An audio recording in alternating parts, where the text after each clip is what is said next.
Before we begin today's episode, we'd like to extend our gratitude to our sponsors at Avid for the incredible opportunity to raffle off a 1-year subscription to Media Composer as a thank you for watching. To enter, please visit postandblack.com/Avid and submit your information. The link will remain active for 1 week, and then the winner will be announced the next day via email and in an IG post on our social media. Thanks so much and enjoy today's episode.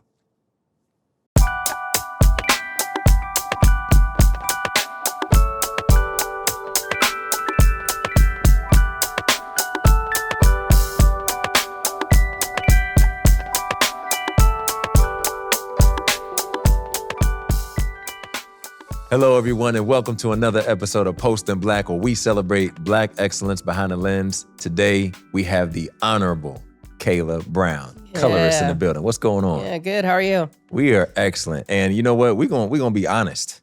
That's what we're doing. We're going to be honest because, y'all, we filmed this episode before. We filmed it already, and then we didn't have the audio. And we cannot be sponsored by Dolby. We cannot be sponsored by Avid and not have the sound and the audio right. So we appreciate you for coming back in the studio here at Dr. Self-Tape with us. Yeah, of course. Let's go. Yeah, we're going to get it right. We're going to jump back in with another icebreaker. We can do that? Okay, yeah. All right. So you are a popular TV show host. You're late night. Who are your first 3 guests and why? All right. Okay, so I'm going to go with Malcolm X, Barack Obama, and I'm going to go with Janet Jackson. Yeah. Ooh. Yeah. I mean, those first 2, and then Janet. Yeah. Tell us why. I read the autobiography of Malcolm X in middle school. Then I saw the movie. It made me really think about the history of Black people, how far we've come, but also like if I was alive back then, I feel like I'd be on the side of Malcolm X. And what I really admire about him is he was as old as I am right now when he died. Man. So like for him to be so young and to put himself in harm's way to stand up for a whole his race of people. Right. I don't know too many people who would do that. It's crazy to me to think that our government killed someone whose sole purpose was to have Black people know the greatness that they are and to fight back to people who were sicking dogs on us and water hoses just for being Black. So yeah, I mean, huge influence on me growing up and still to this day. And then Barack Obama, first Black president. I mean, and then he just seems so cool. Like, he just seems like he's so cool. It's like I just want to hang out with him and ask him what it was like to be the first Black president and, what he wishes he could have done, what he wanted to do, but he couldn't have done. Janet Jackson just played a huge part in like every phase of my life. It's like you had Poetic Justice when I think I was like maybe 7th grade or something when that came out. But, that's when you think love. You really don't. But, she opened up this world of like what love could be, And then as an adult, I got into college. That's when Demita Jo came out. I dressed up as her in college. And she's been able to continue this like very long, healthy life through being a celebrity. And I just have her on there to ask her like what it's been like to grow up the way that she did, but how does she like also stay like out of controversy? Right. She just seems like a good person. You don't hear anything about Janet Jackson except she's on another tour, you know? And so, I love that. Yeah, and I would just love to be around that energy. I would definitely be tuning in to that show. Yeah. For sure. I mean, Malcolm X, like just all-time person and everything that you said, I second, you know what I mean? One of my favorite movies all time with Denzel portraying that was robbed of the Oscar. Anyway, we ain't gonna talk about that. Exactly. You know what I mean? And then you gotta talk about Barack Obama. I had the privilege of meeting him. Oh my gosh. No lie. Lucky. It was crazy. Just happened to see him in New York. And, really? And I was in a restaurant, Junior's, and I saw all the security coming in. And they're like, either you leave now or you gotta stay. Yeah. And we're like, we'll stay. We don't know what's happening, but we'll stay. Yeah. And then I looked at my phone. I was like, yo, Barack just landed in Brooklyn. Yeah. And then he walked in. Wow. Crazy. Wow. Haven't met Janet Jackson, but I played a few of her songs multiple times. You know what I mean? I ain't gonna say which ones anytime, any place. You know what I mean?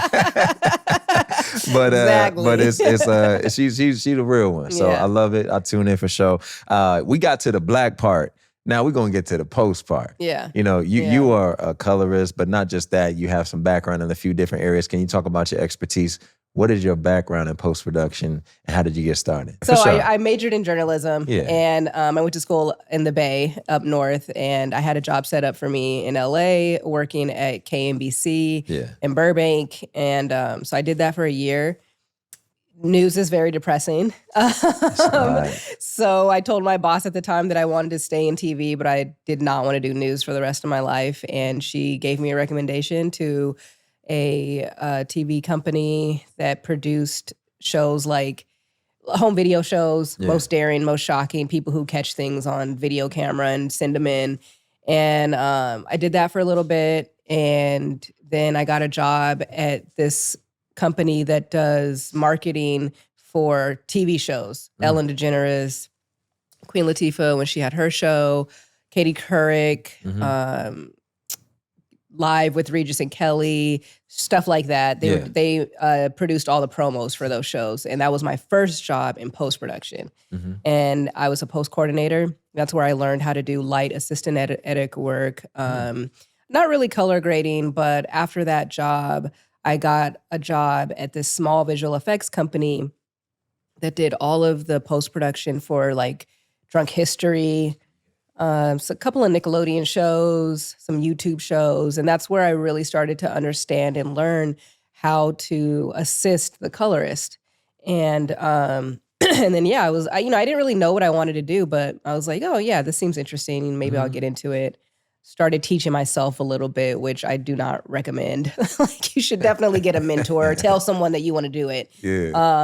Someone who does it that you want to do it, and from there, I started picking up little side gigs, and then eventually, someone. So it's funny. I tried to get a job at this very prestigious color house. They did not hire me, and I was telling someone that I was looking for a job, or I was like working freelance, and that it would be really cool if I could work full time as a colorist or color assist or something. And for whatever reason, this guy believed in me, and he worked on the finance side at I think it was Sony at the time. Or he knew someone at Sony because he used to work at Sony. Either way, he gave this guy my name. He was like, I need you to hire her.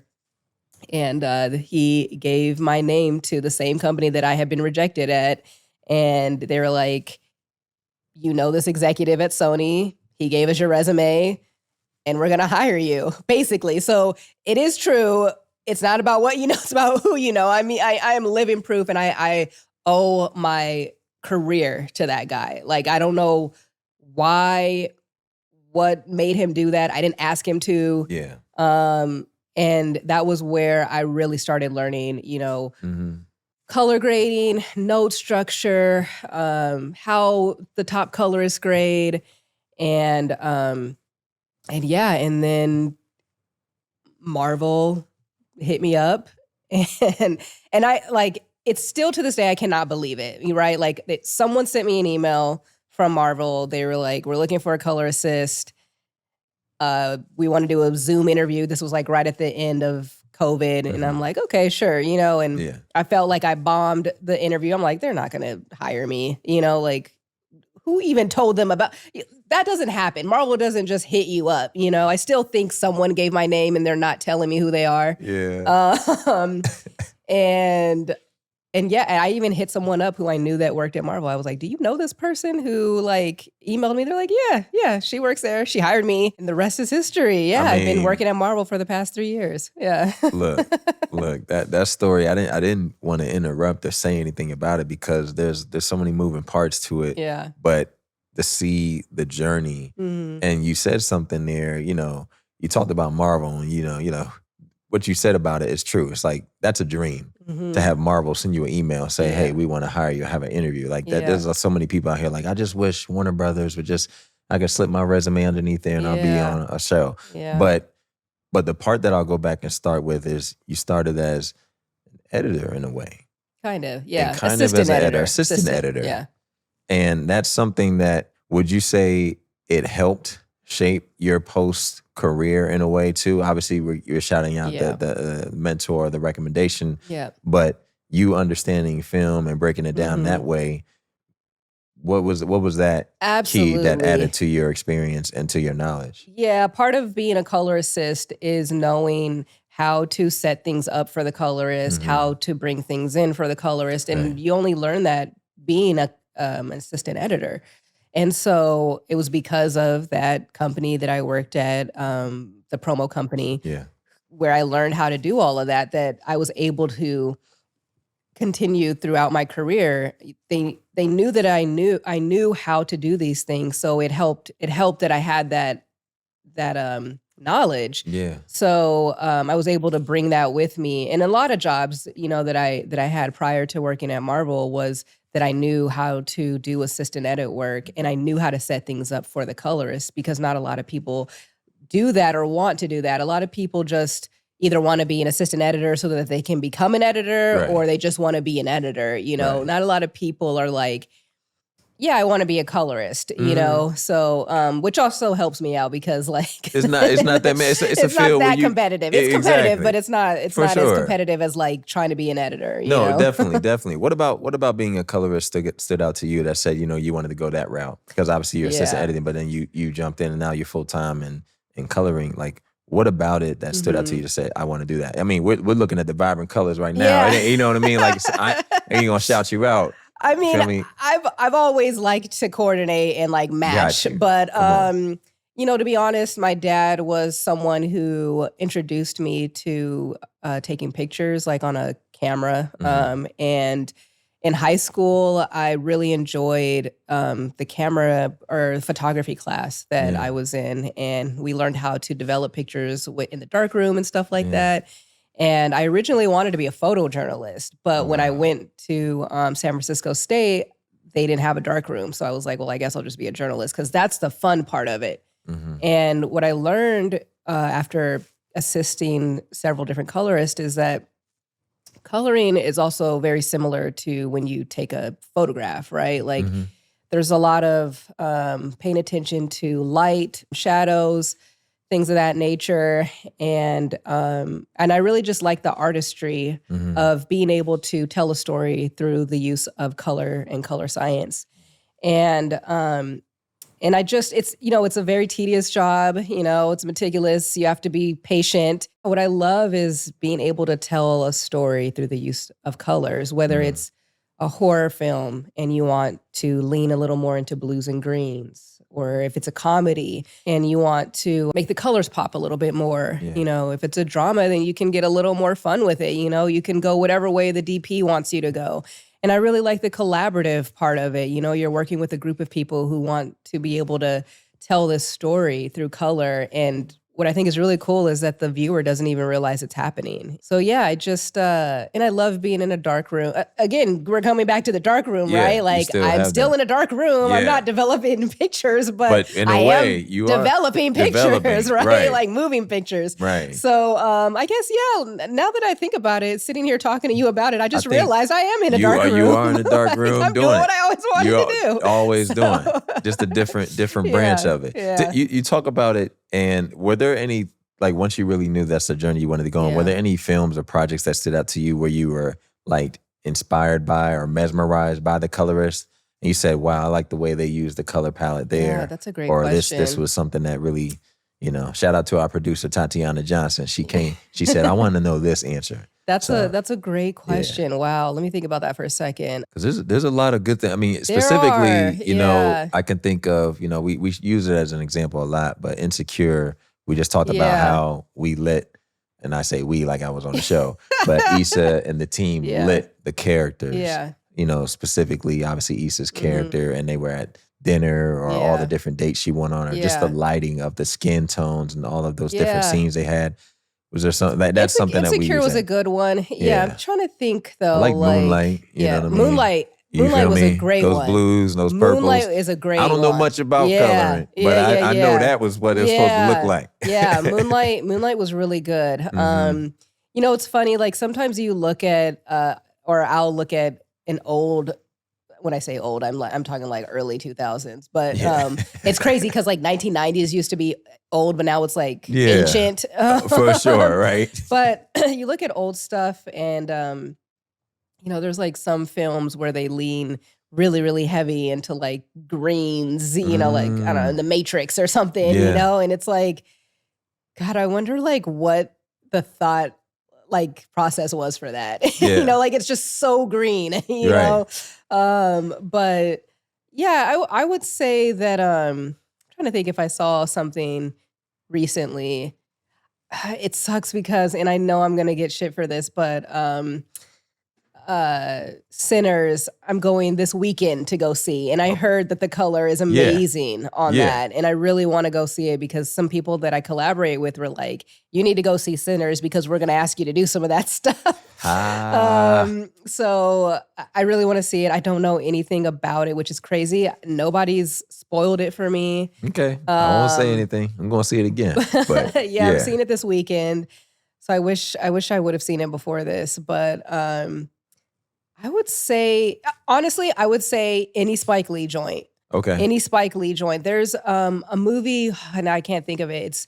It's with Denzel Washington. It's a bank robbery. Inside Man is the film you're talking about. Yeah. Color was fire on It was that. dope. Yeah. Yeah, I really yeah. enjoyed the color in that one. Was there a mentor or someone for you? Because you did have someone recommend you, but you're still trying to figure out who. And Marvel reached out. But in the field, we always talk to our guests, and it's not really common for you to see someone like yourself in the place that you're trying to be. Yeah. So what was the inspiration outside of like, oh, I like what the job is. Yeah. But is there anybody that I can go to for maybe advice, how to navigate? Because it's one thing to just take the creative, Yeah. but then we're talking business. Yeah. And that's a whole nother game that is something you learn on the job, I feel like. I've had a few people along the way show me things here and there. Okay. Some colorists, not all, are very protective about showing people how to do things, especially on the job, because a lot of colorists just want to be colorist. And if they teach you how to do what they do and you end up doing it really well, I don't think they're scared, but it's like, you know, an up and coming colorist who could be a lot cheaper, you know, might get that opportunity. So Wow. there is gatekeeping. Yeah. However, I feel like I'm really lucky where I'm at now because the colorist I work under now is really big on taking me under his wing, showing me what he knows. I mean, today at work, I was really inspired because he gave me the opportunity to color a scene. I can't talk about what it is, but I got to color this scene, or pre-color, I should say. So it's where you're basically just evening out the color before the grade starts. Yeah. And he gave me the opportunity to do that. And he's like, what we're going to do is we're going to work through it. You're going to do one pass, and then I'm going to come in and I'm going to look at it, and then we're going to talk through it, and then we'll just slowly inch our way to get it to where we want it to look really good, you know, before we start the grade. And I think that that's like a really cool thing to do because a lot of people or a lot of places I've worked at haven't given me that opportunity. I mean, sometimes they don't even let you get on the Resolve panels. Wow. DaVinci Resolve is the program that we use to color. And then in that, I didn't even realize that one of my favorite actors is in the scene that I'm coloring. And so it just made it that much more enjoyable. I'm like, oh, this is amazing. That's crazy. This is what I got into this job for, is to be inspired and work on things that excite me. You know? What's the typical workflow like for a color? So we have some people that are working in post-production that are coming up. They're really trying to learn, be inspired, and just take some nuggets. What's something that we share about your workflow in particular? The way you want to set it up is something that you need to know how to do as a color assist. So when the footage comes in, you want to bring it into your media pool, and then hopefully your editor or assistant editor have given you an EDL, an AAF, or an XML, depending on what they edited in. You bring it into a timeline, relink it to all of your media. And then it's just, I mean, there's a lot of different workflows, but basically you're starting out, I guess I should say, is you want to balance everything. You know, it's kind of like a white balance. Mm-hmm. You want to balance all your colors. And then from there, I mean, it's just, what direction do you want to go in? It's talking to your team. Okay, Yeah. what direction do we want to go in this scene? Yeah. And then it's, you know, doing the grade or, you know, and that's just really just rinse and repeat. You get better over time, you know. You're always going to be learning. I remember I was going to start a project with someone and they didn't understand the post process at all. Wow. And I'm like, okay, so, you know, how do you want this to look? You know, how do you want to start this scene or process, you know? And he's like, I don't have time to give color notes. I just want it to be perfect. The first, like I want you to do your thing and I want it to just look perfect. And I had to walk away from that project because I'm like, no matter how long you've been doing this job, it is never going to come out perfect the first time. Right. And if someone tells you that it is, you should be like, that's a red flag, because I'm not going to know what's in your head, anybody's head, you know? So if I start something, I want you to come in and say like, okay, this is a nice start or whatever you think. Maybe it's not a nice start, you know, like, but say, I'm thinking about going this way and come with some, I'm thinking about maybe adding some more contrast here, a little more saturation. Maybe we cool this off a little bit. Maybe we make this scene more warm, you know, but I don't ever want to step into the chair and color something and have them be like, yeah, I don't have any notes. Like you do whatever you want. You know what I mean? Cause like, you know, it's not to cut you off, but it's to the point. I know what you're saying because, you know, for those that don't know, like we met and you worked on a couple of projects that we did, you know, a film, and then it was like a proof of concept that we did. We're really about to release this summer, so we're excited. But you had so much expertise, and I was like, well, here's what we're going for, but you know, do your thing. Yeah. And it's almost a sign of respect. Absolutely. Because it's like we trust based on like you share somebody's page. That's how we do now. You know, colorists, they have all their work on their IG page or their website. You share it to somebody who's looking for a colorist and they're like, okay, great. And you just like the tone, you like the style. So we're like, okay, we trust your judgment. But I think especially for some filmmakers and even as an actor, you may not know what you're looking for until you see it. Right, exactly. You know what I mean? And then you're like, yeah, I want that. Exactly. But it's like coming to the plate with some ideas, some thoughts, or some comparisons, some comps, I should say, to other projects. Like, I want to feel for that. Yeah. Now, you going to add to that? Yeah, no, I was just going to say, I always appreciate someone who's like, well, we don't really know, or why don't you start off doing what you think it should look like, and then, you know, we can come together. That's not what I'm talking about. I mean, like, people who are like, I don't really care, you know, like do the color, and I just want it to look pretty and be done with it. You know, that's how a lot of people think, which is crazy. It's you insane. Know? I just got done working on a project with someone where like I colored it and they were fine with it, but they knew what they wanted and they were like, well, let's punch the grain up a little bit, you know, or can you just make the sky more colorful? You know, it's like stuff like that, you know, it's like, yeah, of course. Like, I want you to not be afraid to say like, you're not going to hurt my feelings by saying, oh, lessen the contrast a little bit here, or make the sky pop a little bit more, or, you know, it's just like, and that's one thing. And if you don't know, like, let's talk about it. I can talk you through what my thought process was and why I made these decisions. And you can tell me whether or not you're feeling it through this scene. I mean, that's the biggest thing, right? Is, am I able to convey what you wanted this scene to feel like? You know, and I think between sound and color, those are the two most important things that are going to bring a scene to life. It's big because you usually don't notice something's wrong until you notice that it's wrong. Exactly. You know, you don't really have a conversation like, what was that? Until something that stands out that's not there. Now, now we're talking about filmmaking, you're talking about collaborating on the back end. What's something that you feel like independently when you're working on projects that filmmakers can do that make your job easier? Because obviously there's coloring on your own and color assisting at Marvel. Right. You have a few more tools in the toolbox at your disposal. I was just and having the this budgets. conversation. You feel me? So like what are the differences there that maybe an independent filmmaker can do? I'm so glad you asked that question. And then what you get at Marvel, because you're like, toys. I got toys. I got them all. Oh my God. I'm so happy you asked that question. I was just talking about this earlier today with a friend of mine. So yeah, it's funny because like I'll have somebody come to me and they're like, yeah, we heard you work at Marvel. Like, so we really want this project to shine. And I'm not coloring at Marvel. I'm coloring at home. Did you shoot this with Marvel money? Right. Did you are you using Marvel cameras? Like, did you have a whole crew with you to make sure everything was shot, immaculately to make it look as good as Marvel? So, exactly. But I would definitely say for me, lighting is a huge, the correct lighting is.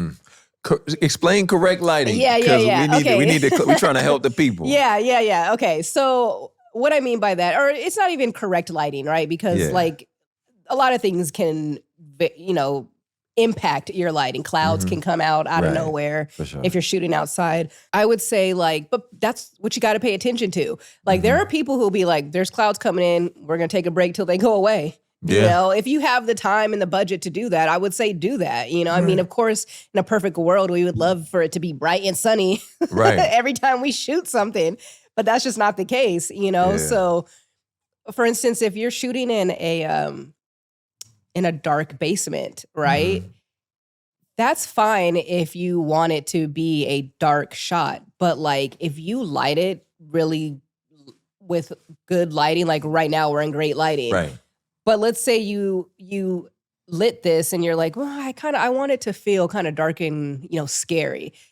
Cool. If you lit it, if you light the scene with more light, and don't blow out the highlights, you know what I mean? But just consistent, nice lighting, then I can do whatever you want. If you're in a dark basement, right, and it's just dark, but you're like, oh, I wanted it to be a little lighter. Well, now you've shot in this dark basement and I don't have the information to make it brighter. Now it's just going to be grainy. I'm going to have to use a tool called noise reduction to get rid of the grain. I'm going to have to try to make it brighter when there's not any light there. So I would rather you take the time to light the scene well so that if I do need to make it brighter, I can do that. Or if I need to make it darker, I can do that. So it's just keeping those things in mind. I hate when people say, we'll just fix it in post, because you cannot fix everything in post if you don't give me the tools to do it, So yeah, the project I just got off of, a short film that I was working on, it was lit really well. So it just made my job. All I had to do was color it, I didn't there are a few things that I had to fix, as far as bringing some of the highlights down, like the sky, for instance, I was talking about earlier. The sky was a little blown out, but it still was lit to where I could bring some information back. Yeah. So yeah, just keep that in mind, and keep post in your mind. When you're in production, think about those things. Is this going to affect my ability to do X, Y, and Z once I get to color? Because a lot of people, believe it or not, do not think about color when they are shooting things. They just, it's the last thing that they think about. They're just thinking, if I have a good cinematographer and I have a good DP, it's going to come out beautifully. Yeah. And they don't think about all of the things that it takes for a colorist to do their job well. There's so much truth in what you said. And I think, when I first moved to California, to Los Angeles, and it was, getting in the industry, there was a lot of things that I knew, but there was a lot of growing that I needed to learn as well. And one of the things I've learned now, and with my brother working in post and having that, the conversations I've had with filmmakers who are just getting started, because I don't want to rain on anybody, but the assumption that, oh, they can just do this. Mm-hmm. You know what I mean? I worked as a producer on a project, and it was a VFX artist that we had, and they wanted him to go back again. And I was like, hey, so I'm gonna talk to him, but I need you guys to understand something. So he is at this caliber of VFX artist. Yeah. We are getting him for the discount. Yeah. We've went back to him multiple times. Yeah. we should have been going back with an invoice each time. Yeah. But he's kind. Yeah. So I want to tell you, this is what this type of job costs. I didn't know that when I first got here. Mm-hmm. So you're assuming that, they can just do that. Or they can, the editor does the coloring too. No. Yeah. No. What did Kaela say, everybody? Do not just fix it in post. Fix it in pre. And keep post in mind because it costs. Yep. You know, and it if does. you know what I mean? It does. If you want it to be right, it's going to cost. Yep. And if you Yeah. you don't have it, Yeah. then it's not going to be as right as it could be. Yeah. There's a lot of things changing in the industry. AI is one of the things. Can you talk about the effect maybe that it's had on color grading from your standpoint and some of the tools that are out there that you've seen and why the human touch is better? Or is there something that you say, you know what, actually this does help the human touch? Yeah. Can you talk about that? So there's already some AI in the program that I use. You have like face recognition Right. where they can recognize a face and you can track the face. So like if you want to fix eye bags, under someone's eyes, if you want to track someone's face, so you only either make the face lighter, darker, red, green, whatever, more, take some of the red out, etc. That's a version of AI. Yeah. You know what I mean? So I have a lot of people ask me if I'm afraid of it. I'm not afraid of it yet. I mean, I don't know what's going to happen in the future, but I'm not afraid of it. And I do enjoy the tools that we have.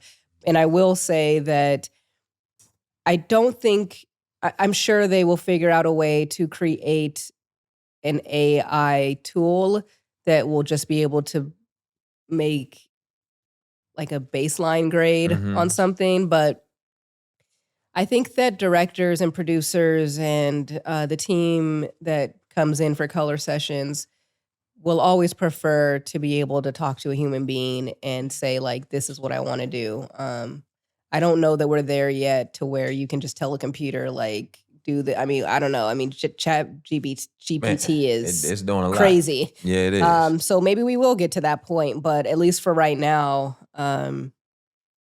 I don't think we have anything to worry about yet, but I also think that anything is possible, and we've all seen Terminator, so I mean, and the stuff that Elon is doing is insane. I mean, he's replacing like nannies with his robots, so I don't know. Like it's a crazy time right now, but I'm not too worried. Yeah, no, for sure. I mean, it's one of those things like it's not living in fear, but you're mindful. Yeah, and you're aware of what's going on. Exactly. Can you talk about some like a word of advice? For black woman, black girl wanting to work in the industry, maybe interested in colors, maybe, want to get in the dark room as well. Yeah. What's some advice just in terms of that and working in the industry? And then we'll dive into that second part of that question. Absolutely. I would say one of the things that helped me out a lot when I was first starting out is I went to a lot of mixers. I got my name out there. And what I found was that a lot of other women want to help other women. So anytime somebody asked for a colorist, I had a lot of women I would meet at mixers, be like, oh, I know one. I know a girl that because there's not a lot of women colorists out there. There's not a lot of women of color colorists out there. So anytime that someone had a project primarily that had people of color and they wanted to make sure that they treated the color correctly for those people, a lot of my clients come to me because that is the one thing that they want to make sure comes out correctly. And so you want to go to those things so that people see your face and know who you are. Have a website. Even if you're just like starting out, because a lot of people are like, yeah, I saw your website and I saw the progression, from when you first started, which is huge. And try to build a community, and don't listen, not everyone's going to like your color, and that's fine. It's definitely one of those jobs where like people are coming to you, and especially when you're first starting out, you might not be able to give them what they want. And so don't be afraid of rejection. Just look at it as a learning experience, and I have a lot of really good people who are in post-production in my corner that I've worked with. So the few times that I have had an experience where it just didn't work out or something, and I'm starting to doubt myself, and I feel like anybody probably goes through this, right? You get you get a rejection, and you're like, maybe I'm not supposed to do this. Maybe I should look into truck driving. Like maybe this isn't what I'm supposed to be doing. Maybe I'm supposed to be doing something else. Like. Oh man! Like how much? It does look like they're making a lot of money truck driving across the I need to get my country. license. Yeah, exactly. Like maybe I should just have a plan B because this one person didn't like my work. And like Goodness. and I've had a lot of I've called. I have a small but like strong community, and I've called people that I've like worked on stuff with, and they're like, "Listen, like." Yeah. You're good, like don't let this one person make you feel like you should just leave the industry, because, and I always tell this story. Someone said to me, and I'm going to say it here because it was really impactful to me. If you get out of line, it'll never be your turn, So like in the pandemic, they cut my hours at a post house I was working at as a color assist. And I got a phone call from this place I used to work at to be a post manager. But it was full time. And I was like, I need to live. So I left the color world for about a year and a half. And then once things started opening up again, someone called me and said, you want to get back into color? And I was like, yes, and I wouldn't say that like I had to start all over again, but here I was, like as a color assist and trying to prove myself again, and yeah, it's like, I wonder, if I had just stayed at that company, where would I be further along? But I mean, I don't know. It's like, things happen for a reason. Things happen for a reason. I love where I'm at now. I was going to say, I like where you're at now too. But, you feel me? Yeah. But yeah, like, if you really want to do this in anything in life, and you really believe in yourself, and you should believe in yourself, keep at it, Like I said, I got rejected. Someone didn't like something that I did. And I mean, my morale was down, like I was really second guessing what I was doing. And through like people talking me off the edge, but also like, but then someone saw a short film that I did in Kansas. It was at some festival in Kansas City. Wow. And this team of people who just got distribution on their film called me and said, we saw your work that you did on this film in Kansas City, and we want you to work on our film. Like, would you be open to doing it? And I'm just like, what? Like Kansas, I live in LA. You know what I mean? Like I don't know anybody in Kansas. And so, and then the one I just got off of, we had a nice color session, and they were like, beautiful work. We loved what you did. I want to work on you on future projects, like, and it boosted me up again. And I'm like one, that's ain't nothing but God telling me you need to keep doing what you're doing, and so I share that to say that like, it's not always going to be roses, and you will have people who may or may not like it, but that doesn't mean that there won't be 3 other people who love what you're doing, and who knows where those relationships can take you. So I hope that like gives someone some inspiration, and that people like continue to live their dreams, because like sometimes I need to remind myself like to live in the joy of working where I work and doing the job that I do, and what a blessing it is, and like that I am in the right place, and to be happy about that, So yeah. No, I mean, you spitting hot fire right there. Like that's legit. That's real. It's authentic. That truck driver, that was real. Because, I think I've had a few friends. We had some conversations like, man, I'm about to be a pilot. And I was like, man, congrats. What are we doing? Yeah. You feel me? Because it's just the industry. There's ebbs and flows. We've come through COVID. When I first moved to LA, there was a writer strike then. Damn. That's how long I've been here. I came for the first writer strike. I moved right in this. I was like, I'm here. They're like, no, not now. Not now. Yeah. Then we had COVID. Yeah. Then we had another strike. Then we're still dealing with the effects of the fires, for Palisades and Altadena. So what you said was just so real, so authentic. where can the people keep in touch with you? On socials, where we at? Yeah, so on socials, it'll be Thumper's Color. So that's Thumper like Bambi. That's a story for another day, but Thumper with 2 R's, Color, one word. And you can find that's on Instagram. And my website is thumperscolor.com. So pretty much Thumper's Color all across the board. Yeah. We got into the technical and we got into some, but you worked on some pretty high-end shows and projects, everything. Yeah. Can you give us a snippet of, what's coming? You know what I mean? Yes. Let me make sure that I say something. All right, say something. Yeah, because this episode, I don't get in trouble for something I'm saying. Yeah.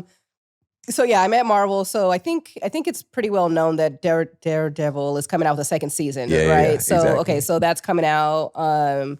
And Ironheart is coming out next month. So that's exciting. That was fun to work on. Yeah, I mean, we had a team of people worked on there. Shout out to Shannon Baker, Dara Taylor. Yeah, there's a lot Dina. of us representing. I'm like, we're gonna have to run it back with everybody because this is crazy. Yeah.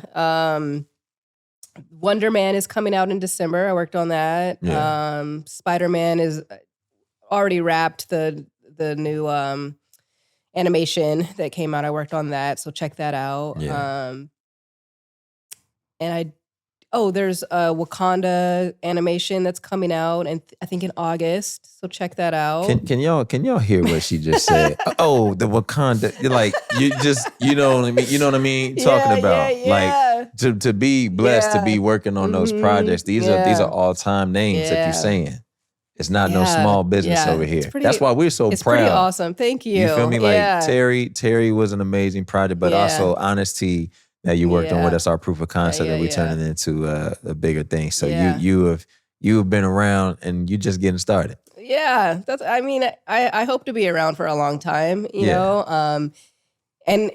And the beautiful thing about working at Marvel, and like I said, Matt Watson, who I work under, he's just so open about showing me how to think about things and things that like ways that I never thought about, like here's a cheat, right? Like if you're trying to match a shot, one shot to the next, a lot of times the way that you can have them match without like everything matching is like, look at the wall, does the wall in the wide match the close up, white points in pictures, make sure that they match. So yeah, like I just think it's helping me to become a better colorist. Whereas before my job was solely to just set things up for the colorist. And now I feel like I'm being a part of it. I'm being a part of these shows, like even if it's just starting it out before the colorist gets to where he wants to be, I still had a hand in it and I'm still on the panels and I'm, and I didn't have that opportunity before. And so I'm really thankful for the team at Marvel. Also, I like working there. That part. My boss, like, God, it's just like, she's so supportive for me and like just not only at work, but like my personal life, like when the Dodgers won the World Series, you know what I mean? She was like, go to the parade. I'm like, hell yeah. Like, are you kidding me? She's like, enjoy it. Like, I mean, come on. Like, what? But some bosses will be like, I don't care what the Dodgers won. It's Friday. You got to come to work. Exactly. You know what I mean? Exactly. And so, I mean, stuff like that makes me want to stay there, and the fact that I'm learning and becoming a better colorist also. So like, if there is a way where you can find someone that inspires you or a job that inspires you, even if it's not at work, you know what I mean? Like someone who's just willing to show you some tips and tricks, like that's how you'll get noticed. And that, because some people, most people, hopefully, they love people who are genuinely curious, and don't be afraid to ask questions. There's no such thing as a dumb question. Like I ask questions all day, you know? And yeah, like, yeah, I don't know. Just thinking about it, like I'm sitting here talking about it, but I went to this Black Girls Day Off event for Mother's Day. I went with my mom. And one of the things we talked about is that sometimes especially Black women, we're just like so used to like being on the go and just like, I got to get this done. You know, we're hustlers, you know, that we don't take the time to like sit in our achievements and our joy. Yeah. And so lately I've just been like really trying to like take a moment throughout the day and like look around at where I'm at, especially on the Walt Disney campus. I'm like, I just walk around and I'm like, this is amazing. Yeah. If I don't do anything else in life, you know, Yeah. like I can at least tell if I decide to have kids or Yeah. nieces, nephews, whatever, like, yeah, I worked at the Walt Disney lot for a while and I Yeah. walked around it and I just like take it in and I'm just so thankful and like, and blessed, you know. No, that's beautiful. Yeah. That's powerful, and I love that, and I love the feel, and it's an honor to know you and work with you, and I'm excited to see. You know, we've seen the journey, and there's more to come. So we appreciate you for being here on Post and Black. Thank you to all of you watching and listening. Thank you. Please subscribe, like, make sure you follow us on all of our social media platforms. And we want to send a special thank you to our title sponsor, Dolby, and our supporting sponsor, Avid, for your support. If you're watching this episode, please make sure you click the link. You could win a 1-year license to Avid Media Composer. Thank you to, again, our sponsors at Avid. Until next time, we'll see you. Stay black.